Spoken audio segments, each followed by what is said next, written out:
ಎಲ್ಲರಿಗೂ ನಮಸ್ಕಾರ. ಅತ್ಯುತ್ತಮ ಆರೈಕೆದಾರರನ್ನ ರೂಪಿಸೋದು ಹೇಗೆ? ವೈದ್ಯಕೀಯ ಮಾರ್ಗದರ್ಶಿ ಸೂತ್ರಗಳು ಅಂದಾಗ ಅದು ತುಂಬಾನೇ ಕಾಂಪ್ಲೆಕ್ಸ್ ಆಗಿರುತ್ತೆ. ಅದನ್ನ ಎಲ್ಲರಿಗೂ ಅರ್ಥ ಆಗೋ ಹಾಗೆ ಮತ್ತು ದಿನನಿತ್ಯದ ಕೆಲಸದಲ್ಲಿ ಅಳವಡಿಸಿಕೊಳ್ಳೋ ಹಾಗೆ ಮಾಡೋದು ಒಂದು ದೊಡ್ಡ ಚಾಲೆಂಜ್. ಈ ಒಂದು ಸವಾಲನ್ನ ಹರಿತೋ ಸಂಸ್ಥೆ ಹೇಗೆ ನಿಭಾಯಿಸ್ತಿದೆ ಅಂತ ಇವತ್ತು ನೋಡೋಣ. ಹಾಗಾದ್ರೆ ಕೇವಲ ಮಾಹಿತಿ ಅನ್ನೋದು ಅನುಭವವಾಗಿ, ಜ್ಞಾನ ಅನ್ನೋದು ಕಾಳಜಿಯಾಗಿ ಬದಲಾಗೋದು ಹೇಗೆ? ಹರಿತೋ ಸಂಸ್ಥೆ ತನ್ನ ಬೋಧನಾ ವಿನ್ಯಾಸದ ಮೂಲಕ ಇದನ್ನ ಹೇಗೆ ಸಾಧ್ಯ ಮಾಡುತ್ತೆ ಅನ್ನೋದನ್ನ ಈಗ ಅರ್ಥ ಮಾಡ್ಕೊಳ್ಳೋಣ. ಇದು ಕೇವಲ ನಿಯಮಗಳ ಒಂದು ಪಟ್ಟಿಯಲ್ಲ, ಬದಲಿಗೆ ಒಂದು ಫಿಲಾಸಫಿಯನ್ನ ದಿನನಿತ್ಯದ ಆಚರಣೆಯಾಗಿ ಬದಲಾಯಿಸೋ ವಿಧಾನ. ಸರಿ, ನಮ್ಮ ಈ ಪಯಣ ಶುರುವಾಗೋದೇ ಹರಿತೋ ಕೇರ್ ಸ್ಟ್ಯಾಂಡರ್ಡ್ ಜೊತೆಗೆ. ಇದು ಕೇವಲ ಮೊದಲ ಮಾಡ್ಯೂಲ್ ಅಂತ ಅನ್ಕೋಬೇಡಿ. ಇದು ಹರಿತೋದ ಪ್ರತಿಯೊಂದು ತರಬೇತಿಗೂ ಅಡಿಪಾಯವಾಗಿರೋ ಒಂದು ಮೂಲಭೂತ ತತ್ವ. ಹರಿತೋ ಆರೈಕೆಯ ಹೃದಯ ಭಾಗದಲ್ಲಿ ಒಂದು ಸರಳವಾದ ಆದ್ರೆ ತುಂಬಾನೇ ಶಕ್ತಿಶಾಲಿ ತತ್ವ ಇದೆ.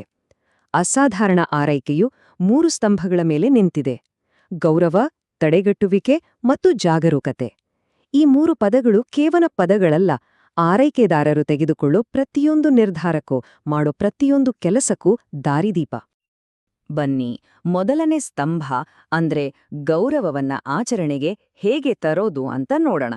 ಮಾಡ್ಯೂಲ್ 2 ದೈನಂದಿನ ಆರೈಕೆಯಲ್ಲಿ ಗೌರವವನ್ನ ಹೇಗೆ ಕಾಪಾಡ್ಕೊಳ್ಳೋದು ಅನ್ನೋದರ ಮೇಲೆ ಗಮನ ಹರಿಸುತ್ತೆ. ಅದರಲ್ಲೂ ಅಸಂಯಮ ನಿರ್ವಹಣೆಯಂತಹ ಸೆನ್ಸಿಟಿವ್ ವಿಷಯಗಳಲ್ಲಿ ರೋಗಿಯ ಘನತೆಯನ್ನ ಎತ್ತಿ ಹಿಡಿಯೋದು ಎಷ್ಟು ಮುಖ್ಯ ಅಂತ ತಿಳಿಸುತ್ತೆ. ಅಸಂಯಮವನ್ನ ಅರ್ಥ ಮಾಡಿಕೊಳ್ಳೋದ್ರಲ್ಲಿ ಮೊದಲನೇ ಹೆಜ್ಜೆ ಅಂದ್ರೆ ಅದರ 2 ಮುಖ್ಯ ಪ್ರಕಾರಗಳನ್ನ ಗುರುತಿಸೋದು. ಮೂತ್ರದ ಅನೈಚ್ಛಿಕ ಸೋರಿಕೆಯನ್ನ ಮೂತ್ರದ ಅಸಂಯಮ ಅಂತಾರೆ. ಹಾಗೆ ಮಲವಿಸರ್ಜನೆ ಮೇಲೆ ಕಂಟ್ರೋಲ್ ಇಲ್ಲದೇ ಇರೋದನ್ನ ಕರುಳಿನ ಅಸಂಯಮ ಅಂತ ಕರೀತಾರೆ. ಹರಿತೋ ತರಬೇತಿಯ ಪ್ರಕಾರ ಈ ವ್ಯತ್ಯಾಸವನ್ನ ಅರ್ಥ ಮಾಡಿಕೊಳ್ಳೋದು ಸರಿಯಾದ ಆರೈಕೆ ನೀಡೋಕೆ ತುಂಬಾನೇ ಅವಶ್ಯಕ. ಅಸಂಯಮಕ್ಕೆ ಒಂದೇ ಕಾರಣ ಅಂತ ಇಲ್ಲ, ಹಲವಾರು ಕಾರಣಗಳಿರ್ತವೆ. ಹರಿತೋ ಆರೈಕೆದಾರರಾಗಿ ಇವುಗಳನ್ನ ಗುರ್ತಿಸೋ ತರಬೇತಿ ನಿಂಗೆ ಸಿಗುತ್ತೆ. ಡಯಾಬಿಟಿಸ್ನಂತಹ ವೈದ್ಯಕೀಯ ಸಮಸ್ಯೆಗಳು, ಕೆಫೀನಿನಂತಹ ಆಹಾರ ಪದ್ಧತಿಗಳು, ವಯಸ್ಸಾದಂತೆ ಆಗೋ ಬದಲಾವಣೆಗಳು, ಅಷ್ಟೇ ಯಾಕೆ ಸಂಧಿವಾತದಂತಹ ಚಲನಶೀಲತೆಯ ಸಮಸ್ಯೆಗಳು, ಹೀಗೆ ಯಾವುದು ಕೂಡ ಕಾರಣ ಆಗಿರ್ಬೋದು. ಹಾಗಾದ್ರೆ ಈ ಸವಾಲಿಗೆ ಹರಿತೋ ಸಂಸ್ಥೆ ಹೇಗೆ ಸ್ಪಂದಿಸುತ್ತೆ? ಉತ್ತರ ಸಿಂಪಲ್: ನಿಗದಿತ ಶೌಚಾಲಯ ಅಂದ್ರೆ ಶೆಡ್ಯೂಲ್ಡ್ ಟಾಯ್ಲೆಟಿಂಗ್.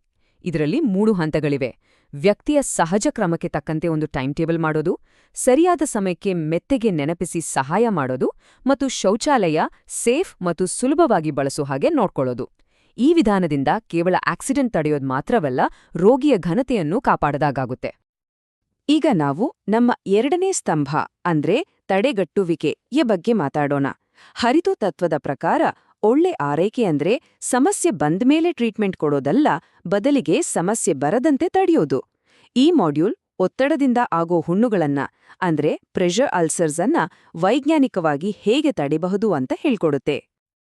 ಇಲ್ಲಿ ಒಂದು ಸಂಖ್ಯೆ ತುಂಬಾನೇ ಮುಖ್ಯ, ಅದುವೇ 2. ಹೌದು, ಹಾಸಿಗೆ ಹಿಡಿದ ರೋಗಿಗಳಿಗೆ ಒತ್ತಡದ ಹುಣ್ಣುಗಳನ್ನ ತಡೆಯೋಕೆ ಪ್ರತಿ 2 ಗಂಟೆಗೊಮ್ಮೆ ಅವರ ಮೈಸ್ಥಿತಿಯನ್ನ ಬದಲಿಸಲೇಬೇಕು. ಇದು ಹರಿತೋ ಗುಣಮಟ್ಟದ ಒಂದು ಕಡ್ಡಾಯ ನಿಯಮ. ಇದರಲ್ಲಿ ಯಾವುದೇ ಕಾಂಪ್ರಮೈಸ್ ಇಲ್ಲ. ಆದ್ರೆ ಇದೇ ನಿಯಮ ಎಲ್ಲೆಗೂ ಅನ್ವಯ ಆಗಲ್ಲ ಅನ್ನೋದು ಕೂಡ ಅಷ್ಟೇ ಸತ್ಯ. ನೋಡಿ, ವೀಲ್ಚೇರ್ ಬಳಸೋರಿಗೆ ಈ ಸಮಯ ಕೇವಲ 15 ನಿಮಿಷ. ಪ್ರತಿ 15 ನಿಮಿಷಕ್ಕೊಮ್ಮೆ ಅವರ ಪೊಸಿಷನ್ ಬದಲಿಸಬೇಕು. ಇದು ಹರಿತೋ ಆರೈಕೆಯ ನಿಯಮಾವಳಿಗಳು ಎಷ್ಟು ನಿಖರವಾಗಿದೆ ಅನ್ನೋದನ್ನ ತೋರಿಸುತ್ತೆ. ಆರೈಕೆ ಅನ್ನೋದು ಪರಿಸ್ಥಿತಿಗೆ ತಕ್ಕಂತೆ ಬದಲಾಗಬೇಕು ಅನ್ನೋದಕ್ಕೆ ಇದೊಂದು ಬೆಸ್ಟ್ ಎಕ್ಸಾಂಪಲ್. ಒತ್ತಡದ ಹುಣ್ಣುಗಳ ರಿಸ್ಕ್ ಎಲ್ಲರಿಗೂ ಒಂದೇ ರೀತಿ ಇರೋದಿಲ್ಲ ಅಲ್ವಾ? ಹಾಸಿಗೆ ಹಿಡಿದವರು, ತೂಕ ಹೆಚ್ಚಿರೋರು, ತೀರಾ ತೆಳ್ಳಗಿರೋರು ಅಥವಾ ಅಪೌಷ್ಟಿಕತೆಯಿಂದ ಬಳಲ್ತಿರೋರ ಚರ್ಮ ತುಂಬಾನೇ ಸೂಕ್ಷ್ಮವಾಗಿರುತ್ತೆ. ಅದಕ್ಕಾಗಿಯೇ ಈ ಗುಂಪಿನ ಜನರಿಗೆ ಹರಿತೋ ಆರೈಕೆದಾರರು ವಿಶೇಷ ಗಮನ ಕೊಟ್ಟು ತಡೆಗಟ್ಟೋ ಕ್ರಮಗಳನ್ನ ಹೆಚ್ಚು ಜಾಗರೂಕತೆಯಿಂದ ಪಾಲಿಸ್ತಾರೆ. ಇಲ್ಲಿ ಒಂದು ತುಂಬಾನೇ ಪ್ರಮುಖವಾದ ನಿಯಮ ಇದೆ. ಇದು ಸಾಮಾನ್ಯವಾಗಿ ನಮಗೆ ಅನ್ಸೋದಕ್ಕೆ ತದ್ವಿರುದ್ಧವಾಗಿರ್ಬೋದು.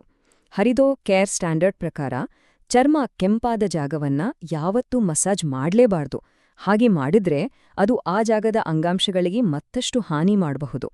ಸೈಂಟಿಫಿಕ್ ಆಗಿ ಪ್ರೂವ್ ಆದ ತರಬೇತಿ ಯಾಕೆ ಮುಖ್ಯ ಅನ್ನೋದನ್ನ ಇದು ನಮಗೆ ಸ್ಪಷ್ಟವಾಗಿ ತೋರಿಸುತ್ತೆ. ಸರಿ, ಒಳ್ಳೆ ಆರೈಕೆ ಅಂದ್ರೆ ಬರೀ ಜ್ಞಾನ ಇದ್ರೆ ಸಾಲ್ದು, ಅದರ ಜತೆ ಕೌಶಲ್ಯ ಕೂಡ ಬೇಕು. ಮಾಡ್ಯೂಲ್ 4 ವೈದ್ಯಕೀಯ ಸಾಧನಗಳನ್ನ ಬಳಸೋದ್ರಲ್ಲಿ ಪರಿಣಿತಿ ಪಡೆಯೋದ್ರ ಮೇಲೆ ಗಮನ ಹರಿಸುತ್ತೆ. ಹರಿತೋ ಆರೈಕೆದಾರರು ಸಾಮಾನ್ಯ ವೈದ್ಯಕೀಯ ಉಪಕರಣಗಳನ್ನ ಕಾನ್ಫಿಡೆನ್ಸ್ನಿಂದ ಮತ್ತು ಪರ್ಫೆಕ್ಟ್ ಆಗಿ ಬಳಸೋ ಹಾಗೆ ಇದು ನೋಡ್ಕೊಳ್ಳುತ್ತೆ. ಹರಿತೋ ಕಾರ್ಯವಿಧಾನಗಳಲ್ಲಿ ಎಷ್ಟು ಸಣ್ಣ ಸಣ್ಣ ವಿಷಯಗಳಿಗೂ ಗಮನ ಕೊಡ್ತಾರೆ ಅನ್ನೋದಕ್ಕೆ ಇದೊಂದು ಒಳ್ಳೆಯ ಉದಾಹರಣೆ. ನೋಡಿ, ಕ್ಯಾಥೀಟರ್ ಅನ್ನು ಸೆಕ್ಯೂರ್ ಮಾಡೋ ಜಾಗ ಗಂಡಸರು ಮತ್ತು ಹೆಂಗಸರಲ್ಲಿ ಬೇರೆ ಬೇರೆ ಇರುತ್ತೆ. ಪುರುಷರಲ್ಲಿ ಮುಂದಿನ ತೊಡೆ ಮೇಲೆ ಮತ್ತು ಮಹಿಳೆಯರಲ್ಲಿ ಒಳಗಿನ ತೊಡೆ ಮೇಲೆ ಅದನ್ನು ಭದ್ರಪಡಿಸಲಾಗುತ್ತೆ. ಈ ಸಣ್ಣ ಬದಲಾವಣೆ ರೋಗಿಯ ಸುರಕ್ಷತೆ ಮತ್ತು ಆರಾಮವನ್ನ ಖಚಿತಪಡಿಸುತ್ತೆ. ಇನ್ಫೆಕ್ಷನ್ ತಡೆಯೋಕ್ಕೆ ಹರಿತೋ ಸಂಸ್ಥೆ ಒಂದು ಸ್ಪಷ್ಟವಾದ ದಿನನಿತ್ಯ ಪಾಲಿಸಬೇಕಾದ ನೈರ್ಮಲ್ಯದ ನಿಯಮಾವಳಿಯನ್ನೇ ಕೊಟ್ಟಿದೆ.